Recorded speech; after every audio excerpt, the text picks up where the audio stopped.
The dictionary fallacy. This involves a combination of fallacies depending on how it's used, such as appeal to authority, red herring, or strawman argumentation. The fallacy occurs when one argues against or for a position by citing the dictionary as some kind of ultimate arbiter of definitions to keywords in an argument, or when the dictionary, as this ultimate arbiter of definitions, becomes an implicit or explicit premise within the argument itself. For example, a delusion, to me, is a belief held when there is no evidence to support that. To say that God is a delusion is very different from saying that God does not exist. That's Craig. Those statements are only different if you adopt this non-standard definition of a delusion that he's offered us tonight. But according to the dictionary, a delusion is a false belief or opinion. So if the statement God exists is a delusion, that means that that is false. And if one asserts that that is false, then the questioner is quite right. This is an assertion to know something. It's a claim to knowledge. This fails because the only definition that matters is the one employed by the argument. In other words, the way a particular word is used in an argument is what determines its definition, and the counter-argument must be argued according to that definition regardless of whether or not it corresponds to what may or may not be written in some dictionary. To say that God is a delusion is very different from saying that God does not exist.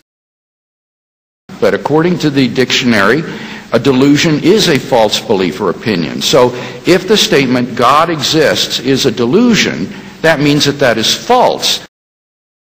A delusion, to me, is a belief held when there is no evidence to support that. But according to the dictionary, a delusion is a false belief or opinion.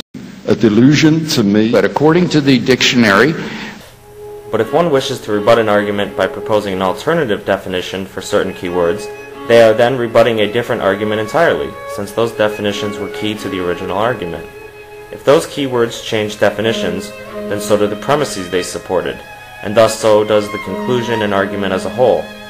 This use of the dictionary fallacy renders the rebuttal argument as little more than a straw man, since it's not addressing the actual definitions originally used, and thus not the argument actually offered. Even if one wishes to derive their definitions of key words in an argument from a dictionary, this fact is irrelevant to whether or not the argument is sound or valid according to that definition. For example, atheism is a dogmatic religion, and here's the proof. Atheism is now, by definition, a religion. Let's look at the definition of religion. A specific fundamental that was in a dictionary, dictionary.com. The body of, that was at dictionary.com. A cause principle, that was at thefreedictionary.com. So the very definition of religion describes atheism perfectly. Definition of dogma, an authoritative, was a definition in thefreedictionary.com. Dogmatic, thefreedictionary.com, the dictionary, the free dictionary, dictionary.com also. So therefore, atheism is a religion. So, atheism is a dogmatic religion, and it has been proven right here and now. Thank you. An argument doesn't gain any intrinsic credibility if its semantics coincide with a dictionary. Let's say that while debating a creationist, I offer the proposition, evolution is a scientific theory with a lot of evidence in its favor. In response to this, the creationist pulls out a dictionary and says, according to Webster's dictionary, theory is defined as an unproven assumption, conjecture.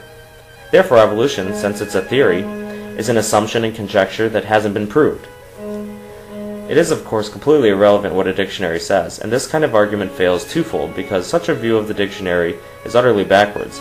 Dictionaries don't determine how people use words, but rather how people use words determine the dictionaries and their content. In other words, people determine how words are used, not dictionaries. Dictionaries derive their content from us in our ever-evolving usage. The usage of words isn't derived from looking in a dictionary. The view that thinks dictionaries are there to resolve semantic disputes and arguments are ignorant about the intended purposes of dictionaries. Besides, the fact is there are literally hundreds of dictionaries, each with their own unique definitions. And for any single dictionary, there are many different definitions for any one word. So anyone using a dictionary to resolve the dispute in an argument is not only ignorant about formal logic in particular, but ignorant about the nature and purpose of dictionaries in general. Nothing does not mean just empty space. Rather, nothing is the absence of anything whatsoever, even the absence of empty space. So how silly it is when popularizers say things like nothingness is unstable to vacuum fluctuations. In fact, nothing is unstable. Or the universe tunneled into being out of nothingness. Now, although Dr. Craig doesn't explicitly mention a dictionary here, it still commits the same fallacy of supposing that a word has a singular, true definition over some other definition. This variation of the fallacy is often, and specifically in this case concerning the word nothing, a form of equivocation. Dr. Craig simply ignores the speaker's intended use of the word in exchange for his own, stating that his definition of the word is more true than the speaker's. But of course there is no one true meaning of words. Their meanings simply depend on how they're used in a particular context. A clear and decisive picture of why this is so was given by none other than Wittgenstein himself, with the duck rabbit illustration. When the question is asked, what is the picture actually of? One can say equally a rabbit as well as a duck. And similarly in language, the meaning of a word depends on what we're doing with it, its use. So to say this is the real meaning of nothing, and argue against the speaker's statements on the basis of your preferred meaning, amounts to simply equivocating on the speaker's arguments. Science has changed everything about the way we think about space and time. And in fact, it's told us that empty space is in fact not empty at all, but a quite complicated boiling brew of virtual particles. It's changed our picture of nothing and also of something. These questions are not the same as they were 2,000 years ago. Nothing does not mean just empty space. Rather, nothing is the absence of anything whatsoever, even the absence of empty space. The answer is nothing isn't nothing anymore in physics. Nothing is really a boiling, bubbling brew of virtual particles that are popping in and out of existence in a time scale so short you can't see them. Nothing does not mean just empty space. He calls it a duck when the other person was calling it a rabbit. This again does nothing but knock down a straw man rather than the speaker's actual argument. Nothing is really a boiling, bubbling brew of virtual particles that are popping in and out of existence in a time scale so short you can't see them. Clearly not talking about something coming from nothing. Indeed, I mean, think about it, folks. There is no physics of non-being. That's absurd.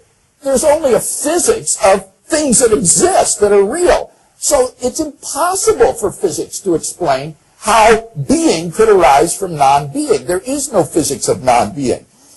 Nothing is really a boiling, bubbling brew of virtual particles that are popping in and out of existence in a time scale so short you can't see them. Nothing does not mean just empty space. Nothing isn't nothing anymore in physics.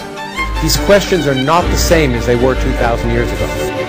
So how silly it is when popularizers say things like, according to the dictionary,